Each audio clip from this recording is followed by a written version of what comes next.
Hello and welcome back, everyone. In the last episode, we took some treasure from the desert. Now is the moment you've all been waiting for. The fire cape? No. Not just yet. Now is the moment that some of you may have been waiting for.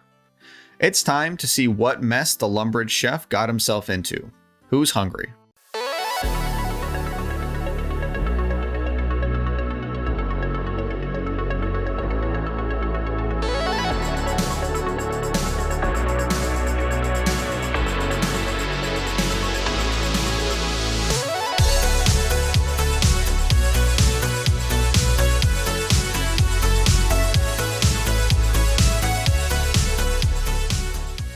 We begin this quest by talking to the chef, as you might have guessed, and as it turns out, this guy is a total fraud. His ancestor was apparently such an amazing chef that the king at the time promised his entire lineage a job as the castle chef. That's a wild deal. Also, that chef must have been the absolute goat. I want to try whatever he was cooking. My character goes full fucking savage on this chef, saying that he would have canned his sorry ass way back when, and he should consider himself lucky that he still has a job. We feel sorry for the guy, so we agree to help him make this special dinner that needs to be made every 10 years. I am so done with these NPCs being fucking useless, as is my character, but here we go. With the help of the quest guide, I've already got all the ingredients needed. Hold on just a second. The special meal that was cooked is a dirty martini, it looks like, and a rotten tomato with an eye of newt. Is this a fucked up Bloody Mary? What was the former king just like an alcoholic and loved this nasty ass drink? I don't know. We give the chef all the ingredients and boom, that's quest complete. I thought this was going to be hard. Well, I think that's where we're going to end today's episode. Thank you all so much for watching, and I will see you all later. Goodbye. No, I'm just kidding. We get to watch a cutscene now, hell yeah. Oh cool, it looks like everyone's here. Why is Evil Dave here, dude? Fuck that guy. Also, who is this ogre?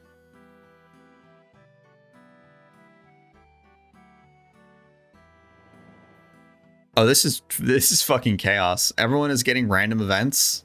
Oh fuck. Oh shit. Everyone is dying. Oh, it's the fortune teller. Thanks for showing up. And now you froze everybody. Cool. What do I have to do? Oh, I've got to chef up, count them, 1, 2, 3, 4, 5, 6, 7, and 8 dishes to save each and every one of these council members. So what are we talking about? Like cooked fish, maybe a loaf of bread? Oh, they're gonna want the most complicated and specific foods that I've ever heard of. And each one is gonna take me around the world of Gillinor, running around like a chicken with my fucking head cut off. Sick. What else did I expect? All right, let's get to it. My thinking going into this was to start with people that I didn't like to get them out of the way and work my way up. So let's start with these stupid goblin generals who I've only ever interacted with once, and I truly had hoped would be the last time I did so. I gathered the ingredients beforehand to minimize the time I spend running around on each of these quests. I'll be doing that for each part, just as a heads up. Once everything is in my inventory, I head to the goblin chef and ask him for help. The chef agrees, but first I need to help him with a little experiment.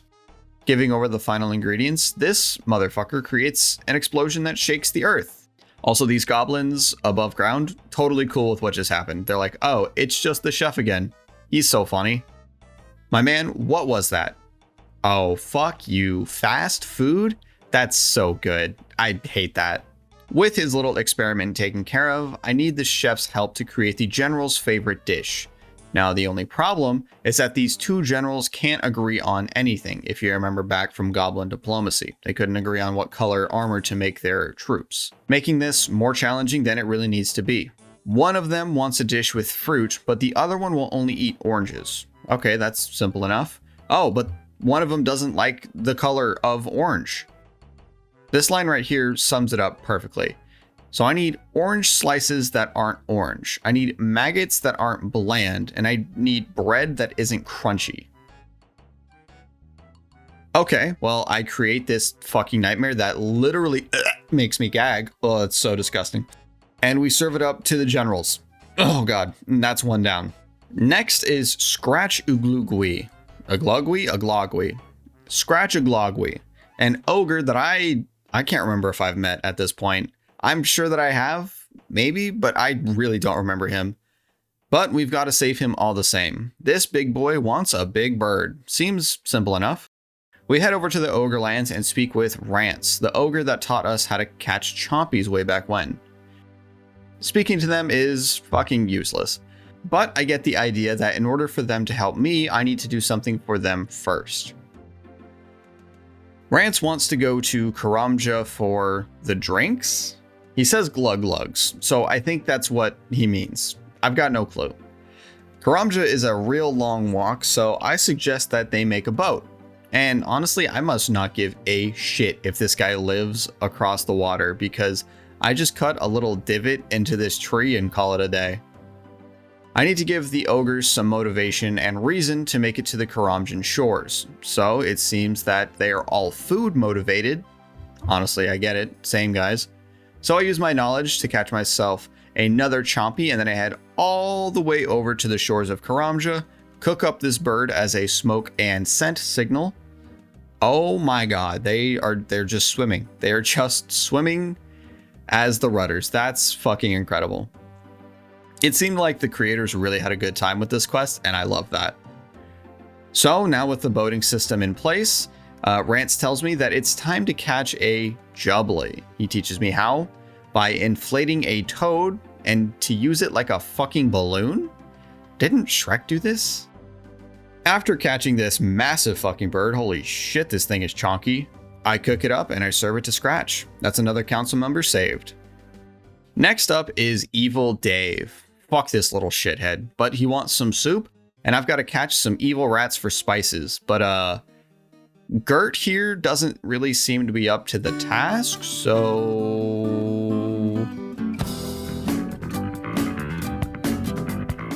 Now we have Pirate Pete, another NPC that I don't remember. He wants fish cakes. I could go for some of those as well, honestly. Nice deep fried crab with some tartar sauce. It's time to go diving, I guess. And I'm using a fish bowl? Sure, I don't know what a bad idea is, so let's do it. Also, this captain seems to be grilling me like I'm committing a crime while asking for some crab. Anyway, let's head under. Oh, good. Another fucking ogre. I know how this goes. Tell me what you want before you give me access to the giant crab. You want some mud skipper tails? Sure. I just gotta weigh myself down with these rocks over here so I can reach them, and it's easy enough to get. Now, can I please get this crab meat? Cool, thank you. Teleporting back to the Lumbridge chef, he tells me that making these things is easy as cooking them on the range. Perfect. 3 down, 5 to go. A dwarf, eh? I'm surprised it's actual food this man wants, if I'm being honest. I would have assumed that it's some sort of extravagant alcohol instead. But he wants something called a rock cake. But before we can talk to him, we need to be able to loosen his lips on that secret recipe. We head over to the bar in Falador and talk to Kaylee so we can get the secret sauce, so to speak, for Rohak, who is the father of the frozen dwarf. Bribing Kaylee with a few hundred GP, she gives up that Rohak loves a drink that combines gold pieces and Asgardian ale, turning it into Asgoldian ale. Now that I know the secret, we can go talk to Rohak, but he won't tell us the recipe. Hey man, you look thirsty. Here's a drink. How about another? Another. Hey, Rohak, you remember that time you told me that you would show me how to make a rock cake? Yeah, you remember that? You should do that. Like, why don't you do that like right now? Like now, like right fucking now. Being absolutely annihilated on the ale we gave him, he makes us the cake with all the ingredients that we give him. We cool it down with our ice gloves, and that's another dish prepared, and we are officially halfway done with this quest. It's time for the monkey. It might come as a surprise, but this one took me the longest, because the monkeys in this game are made of pure evil and spite. We disguise ourselves and speak with the king back on Apatal, and I simply ask what his favorite dish is. Harmless information, right? Well, the king doesn't think so, and he tells us that he doesn't want that kind of sensitive information falling into the wrong hands. What does he think is going to happen? Someone's going to make him his favorite dish, and he's not going to be able to turn it down, and then they poisoned it? Oh wait, that's actually kind of smart. Maybe this monkey is onto something. Well, we need that info whether or not he's going to give it to us. and the king assures us that the 3 monkeys in the temple are definitely not going to tell us what his favorite dish is. So we immediately go and talk to them, but I actually lied because before that, we do need to get some gorilla bones. Take this! And now we get back on track. Oh, it's the 3 wise monkeys. That's a cool little reference we got here. They begin to talk to me about the different ingredients that I will need to make the king's favorite dish, a big stuffed snake with banana and monkey nut paste. Like a fucked up peanut butter and banana sandwich. Well, it just so happens that I do have a banana on me. Will this work? No, I guess the king is too good for a regular old banana, and he demands a red one. Okay then. Well, I guess I will try to see if the regular monkey nuts are good enough. Oh, wait, just another pit stop for bones, just a second. And who would have guessed that the regular monkey nuts are also not good enough? Well, it is time to go get these better ingredients, I suppose. First up is the meat of this abomination, the large snake. I kill a few of these just in case I burn them in the final moments of the quest. I then create the necessary gree-grees, and I am now one with the monkeys. As a gorilla, I pull down this tree and I grab the coveted red banana. I then turn into a ninja and complete their agility course, but not before I grab some special monkey nuts along the way. I slice the banana, I crush the nuts, and I stuff this snake. So the last thing to do is cook it in the fires of hell. I mean, on this stone slab that is above some lava. Please don't burn, please don't burn, please don't burn. Yes! A perfectly cooked stuffed snake. Disgusting. But the king loves it and we can move on to the next member. We're now starting to get into the people that I don't mind in the game. We take on Ceramic Vase, who wants something called a creme brulee supreme. Is that like a chalupa supreme where the only difference is they add sour cream? Am I making a creme brulee with sour cream? No, I'm not, of course not. With most of the ingredients available from the chest in the basement of Lumbridge, I just need to get an egg from an evil chicken and something from a black dragon. Both the chicken and the dragon go down with relative ease. After that has been taken care of, we grind some sweet corn and get all the ingredients mixed together and use our wish from the dragon fairy, this seems like a gigantic waste, to breathe fire on this creme brulee. That's another one taken care of. Now time for the friendliest man in all of RuneScape, the Lumbridge Guide. This man wants a cake of guidance. And oh, all of these ingredients are just cake ingredients. Perfect. What's the catch? Oh, the catch is I need to play Who Wants to Be a Millionaire in order to save the universe. Sick. No pressure or anything. Luckily, Quest Helper's got my back. I did try to see if I knew any of the answers without the Quest Helper, and let's say I knew some? Not all, but some, so I'll take that as an absolute win. With all of the ingredients enchanted, we can make the cake, and we apparently put it into a question mark cake tin and serve it to the guide. He loves it. Alright, now that Gert has finally had a chance to grow up, it is time to take on the last member of the council, Dave. He wants some kind of evil spicy soup, but he can't remember the correct amount of each of the spices. He only knows what it tastes like. So this is a classic trial and error puzzle. Alright, so in order to get the spices, I need to get Gert to kill some rats. Some hell rats, specifically. Go, Gert! You have no idea how long I've waited to make that joke. You better fucking laugh. My method was pretty simple. We just go one by one on each of the spices until we get the right amount for each. So for example, I would get a spice, put 1 dose in, and then have him taste it. If he says that's not the right amount, then I would put 2 doses of the same spice in to the next one, until he gave me the dialogue that told me that I had enough of that spice. Even though I don't like Dave, I do have to say this puzzle was pretty fun. After I have him taste and taste and taste and taste and taste and taste and taste and taste and taste and taste and taste and taste, we finally get the correct soup made. If anyone was wondering, my recipe was 2 yellow, 3 brown, 1 orange, and 1 red. Perfect. I definitely don't need to have Dave check this since I know that it's the right soup. So I head on over to the dining room and fuck, God, fine, Dave, here, taste this soup. Let me know if it's right. I know it is. I'm gonna have to recatch all of these fucking rats. Oh, no, I don't, thank God. He doesn't drink all of it. Oh, bless be. Thanks, Sarah Doman. And with that, we have now freed all of the council members. There's just one more thing to do. And that's get 36 more quest points, because I need 175 to fight the I'm never going to get this word right, Culinaromancer. Fast forward like 8 hours and we did it. Yay. All right, everyone, the time has finally come. I'm going to get these Barrow's gloves. Here's the setup for the first fight, Agrith Nana, a banana demon. While we are in the Culinaromancer's arena, we're not able to use any prayer or anything like that, so it is purely just gear and food in my inventory. So I have to make sure that before I go into each one, I am prepped as best I can, because I want to make sure I take these down as quickly as possible. There's not much special about this fight, so I put on my best range setup and got to work. Oh, this thing looks awful, but we take it down with pretty much no issue. Next is Flambide, a reskin of Farid from Desert Treasure. I make sure to equip my ice gloves, because if I don't have them equipped, he will quickly make me drop whatever weapon I'm holding, and I take this man on using magic. I looked at the wiki and it told me to try mage with snares and to be using water spells, so that's exactly what I did. But I think my snare might have worked a little too well, because he kind of just got stuck over there.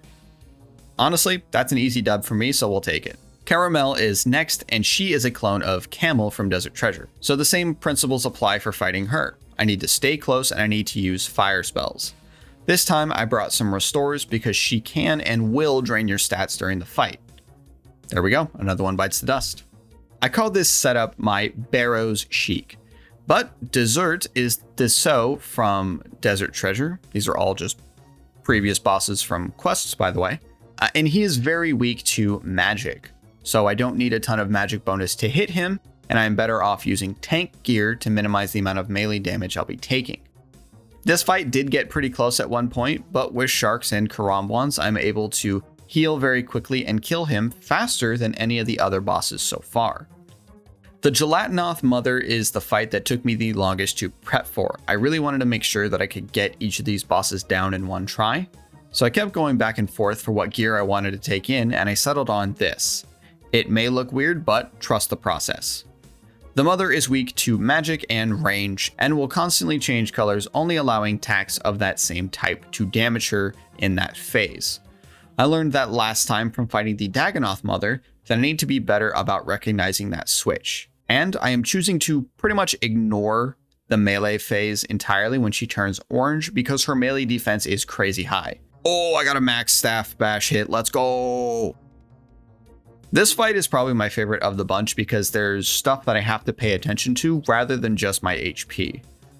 But she goes down just like the rest of them, and now there's only one left. The man himself, the whole reason why I'm in this mess. I once again put on my best range gear and dive deep into the fray, and honestly, he was no match for me. We did it. Recipe for disaster is complete.